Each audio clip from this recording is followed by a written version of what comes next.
அதாவது குலவிருத்தி, குடும்ப ஒற்றுமை, கூட்டு தொழில் இதெல்லாம் வந்து சிறப்பாக இருக்கணும் அப்படின்னா நம்ம வந்து பொங்கல் வைக்கிறதுக்கு இப்போ கிளம்புறோம்.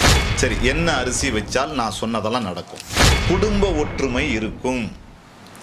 குடும்ப ஒற்றுமை, குலவிருத்தி, குடும்ப விருத்தி அடையும், கூட்டு தொழில் சிறப்பாக இருக்கும், முக்கியமாக சந்தோஷங்கள் அதிகமாக இருக்கும். வணக்கம், வாழ்க நலம். இன்றைக்கி என்ன பார்க்க போகிறோம்னா, பொங்கல் வைக்கிறதுல ஒரு விதமாக பார்த்துக்கிட்டே வந்தோம் நம்ம. இப்போ அதே பொங்கல் வைக்கிறதுல வேறு ஒரு முறையை நம்ம இப்போ பண்ண போகிறோம். இது எதுக்கு அப்படின்னா, குலவிருத்தி, நம்ம குடும்பம் விருத்தி அடையணும், குடும்பத்தில் ஒற்றுமை இருக்கணும், குலத்தொழில் அதாவது தொழில் சிறப்பாக இருக்கணும், எல்லாம் கூட்டாக இருக்கணும், சந்தோஷங்கள் நிறைய இருக்கணும். இது மாதிரிலாம் நிறைய குடும்பங்கள் யோசிக்கிறோம். ஆனால் யோசிக்க தான் முடியும், அதெல்லாம் செய்கிறது கஷ்டம் இன்றைக்கி. இருந்தாலும் அந்த யோசிக்கிறவங்களுக்கு இது நடக்கணும் அப்படின்னா அதுக்கு ஒரு ரகத்தில் நம்ம பொங்கல் வைக்கலாம். அது எந்த ரகம்னு பார்ப்போம். அதுக்கு முன்னாடி ஒரு விஷயம் என்ன அப்படின்னா, அதாவது நம்மளுடைய வாழ்க்கையில் புண்ணியங்கள் நிறைய சேர்க்கணும். நம்ம புண்ணியம் சேர்க்கறதுல மட்டும் கவனத்தோடு இருந்து புண்ணியம் சேர்க்கணும். எப்படிலாம் புண்ணியம் சேர்க்கலாம்? ரொம்ப கஷ்டப்பட வேண்டாம். காக்கா குருவிக்கு தண்ணி வச்சா கூட புண்ணியம்தான். நாய்க்கும் பசுமாட்டுக்கு பிஸ்கட்டு பன்னு இல்லை சாதம் கொடுத்தாலும் புண்ணியம்தான். இது மாதிரி எதையாவது ஒன்று செய்து புண்ணியம் சேர்த்துக்கலாம் அப்படின்னு சொல்லிட்டு உள்ளே வருவோம். அதாவது குலவிருத்தி, குடும்ப ஒற்றுமை, கூட்டு தொழில் இதெல்லாம் வந்து சிறப்பாக இருக்கணும் அப்படின்னா நம்ம வந்து பொங்கல் வைக்கிறதுக்கு இப்போ கிளம்புறோம். ஊர் தேவதை, கிராம தேவதைகளோ அல்லது குலதெய்வமோ இல்லை எதுக்கோ பொங்கல் வைக்கிறது அப்படின்னு ஒரு முறை எடுத்துக்கிட்டோம் அப்படின்னா அந்த முறைக்கு நாம் இதுக்கு என்ன தேவை அப்படின்னா அரிசி. இது எல்லாருக்கும் தெரிஞ்ச ஒன்று தான். ஆனால் அதை தாண்டி ஒரு விதம் இருக்குது. என்ன அரிசி அப்படிங்கிறது? ஒவ்வொரு அரிசிக்கும் ஒவ்வொரு விதமான பலன் உண்டு பொங்கலில். நீங்கள் இந்த வீடியோவை தொடர்ந்து பார்த்துக்கிட்டு வாங்க. ஒவ்வொரு அரிசி, நம்ம ஒரு அரிசியை வச்சு ஒரு பொங்கல் வைக்கிறோம், இவ்வளோ தான் எல்லாருக்கும் தெரியும். ஆனால் எந்தெந்த அரிசியில் எந்தெந்த விதத்தில் பொங்கல் வைத்தால் என்னென்ன காரியங்கள் நடக்குங்கிறது ஒரு பாரம்பரியமான ஒரு விஷயம். அந்த காலத்துலேருந்தே இருந்த ஒன்று தான்.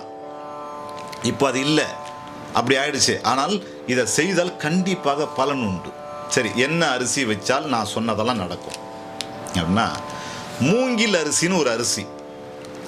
மூங்கில் அரிசி எப்படின்னா, அந்த மூங்கில் கிட்ட ஒரு பெரிய விசேஷம் என்ன அப்படின்னா, அதோடைய ஆயுள் காலம் வந்து 25 ஆண்டுகள் ஒன்று இருக்குது, 40-45 ஆண்டுகள் உள்ள ஒரு மூங்கில். நிறைய வகைகள் இருக்குது, அதில் இது கொஞ்சம் அதிகபட்சமான வகைன்னு சொல்லலாம். இந்த மூங்கில் எப்படின்னா தனியாக எங்கேயுமே வளராது. அது வந்து மொத்தமாக மூங்கில்னால் நிறைய கூட்டமாக வளரும். மூங்கில் காடுன்னு நம்ம சொல்லுவோம். இல்லைனாலும் தனி மூங்கில் இருக்காது, அதை சார்ந்து பல மூங்கில்களை வளர்த்துக்கும்.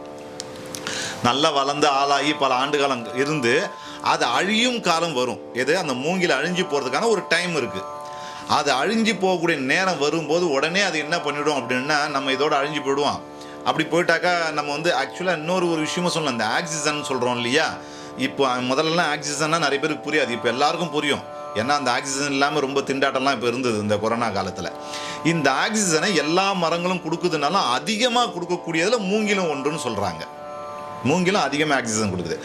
அந்த மூங்கில் என்ன பண்ணோன்னா, நம்ம இதோட அழிஞ்சு போயிடுவோம், நம்ம இதோ நம்மளுடைய காலம் முடியுதுன்ன உடனே அது பூக்கும். பூ பூத்து நிறைய விதைகளை உற்பத்தி பண்ணும். அதாவது அதுதான் நெல் மாதிரி இருக்கக்கூடிய ஒரு அரிசி, மூங்கில் அரிசின்னு பேர். அது கிட்டத்தட்ட ஒரு ஸ்டைல் பார்த்தீங்கன்னா ஒரு கோதுமையுடைய ஸ்டைலில் இருக்கும். அந்த அரிசியை பொதுவாக சமைச்சு சாப்பிட்டாலுமே நிறைய நல்ல உடம்புக்கு நிறைய நல்ல விஷயங்கள் இருக்குது.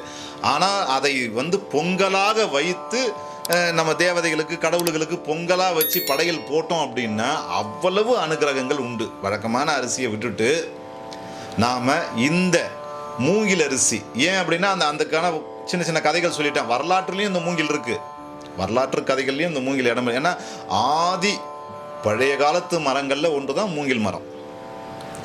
இது வந்து உற்பத்தியை பண்ணும். தான் அழியிறோம் அப்படின்னும் போதே உடனே தன்னை மாதிரியே பல உற்பத்தியை செய்துட்டு தான் இது அழியும். அப்பேற்பட்ட வரலாற்று கதை, ஒரு விஞ்ஞான கதை, அது கதையுடைய ஒரு மூங்கில். அதோடைய அரிசி பூக்கும் போது அதில் வரும். அந்த அரிசியை கொண்டு அது இப்போ வழக்கத்தில் முதல்லாம் ரொம்ப ஒரு விஷயமா இருந்தது. இப்போ எல்லா இடத்துலையுமே கிடைக்குது. பெரிய கடைகளில், நாட்டு மருந்து கடையிலையும் கிடைக்குது, பெரிய மளிகை கடைகளில் கிடைக்குது, ஆன்லைனில் கிடைக்குதுன்னு சொல்கிறாங்க. அதனால் இது ஒன்றும் கஷ்டமான அரிசி கிடையாது, விலை தான் கொஞ்சம் கூடுதலாக இருக்கும். இந்த மூங்கில் அரிசியில் இந்த ஆடி மாத காலம் அல்லது நீங்கள் பொதுவாக குலதெய்வத்துக்கோ இல்லை எந்த சாமிக்கு எப்போ வேணாலும், ஆடி மாதம் இல்லை எந்த காலத்தில் வேணாலும் நீங்கள் பொங்கல் வைத்தால் குடும்ப ஒற்றுமை இருக்கும். குடும்ப ஒற்றுமை, குலவிருத்தி, குடும்ப விருத்தி அடையும், கூட்டு தொழில் சிறப்பாக இருக்கும், முக்கியமாக சந்தோஷங்கள் அதிகமாக இருக்கும். இதில் ஒரு முக்கியமான விஷயம், நீங்கள் என்ன பண்ணணும்னா, இந்த மூங்கில் அரிசி வழக்கமான சாப்பாடு மாதிரி நம்ம வந்து உடனே போட்டு கொஞ்ச நேரம் ஊற வச்சு சமைச்சிட முடியாது. ஏன்னா இதெல்லாம் இயற்கை உணவில் வரக்கூடிய ஒரு விஷயம். மூங்கில்ன்றது ரொம்ப ஸ்ட்ராங்கு, அதே மாதிரி அதோடைய அரிசியும் ஸ்ட்ராங்கு தான். கிட்டத்தட்ட சுமாராக வந்து ஒரு 10 மணி நேரம் மேலே ஊற வைக்கணும்னு சொல்கிறாங்க. அதை 10 மணி நேரம் ஊற வச்சு தான் அதை சமைக்க முடியும். நம்ம இல்லை பொங்கல் வைக்கணும் அப்படின்னாலும், நாளைக்கு காலைல பொங்கல் வைக்கணும், இன்றைக்கே வந்து நீங்கள் ஊற போட்டுவிடுங்க, அதுதான் கரெக்டு. அதை விட ஒரு விஷயம், வீட்டில் ஒரு முறை இதை வந்து ஒரு ட்ரையல் பார்த்துக்குங்க. அப்படி வச்சு பார்த்துட்டு ஓரளவுக்கு நல்லா வந்துடுது அப்படின்னா அதை வீட்டில் இருக்கிற சாமிக்கே நம்ம படைச்சிட்டு அதுக்கப்புறம் கோயிலில் போயிட்டு இதே மாதிரி வைக்கலாம். அதில் ஏதாவது சின்ன சின்ன குறைபாடு இருந்தால் சரி பண்ணிக்கிறதுக்கு நீங்கள் மாற்றிக்கலாம். ஏன்னா தொடர்ந்து சமைக்கிற உங்களுக்கு தெரியும் அந்த மெத்தட் அப்படின்னு. அதனால் இது வந்து கொஞ்சம் அதிகமாக ஊற போட்டு செய்யக்கூடிய ஒரு விஷயம். அதாவது எல்லாரும் ஒன்றா இருக்கும்போது ஒரு சந்தோஷம் இருக்கும் பாருங்கள், அந்த சந்தோஷங்களை அதிகப்படுத்தக்கூடியது. ஒரு குடும்பத்துக்கு என்ன தேவையோ அத்தனையும் கொடுக்கக்கூடியது அந்த மூங்கில் அரிசி பொங்கல். இந்த மூங்கில் அரிசி பொங்கல் வச்சு இப்போது சுவாமிக்கு வச்சு படைத்து அதனால் வரக்கூடிய நன்மையை எடுத்து உங்கள் குடும்பம் ஒற்றுமையாக இருந்து வாழ்க்கையில் வளம் பெற்று நலம் பெறுங்கள். நன்றி, வணக்கம், வாழ்க நலம்.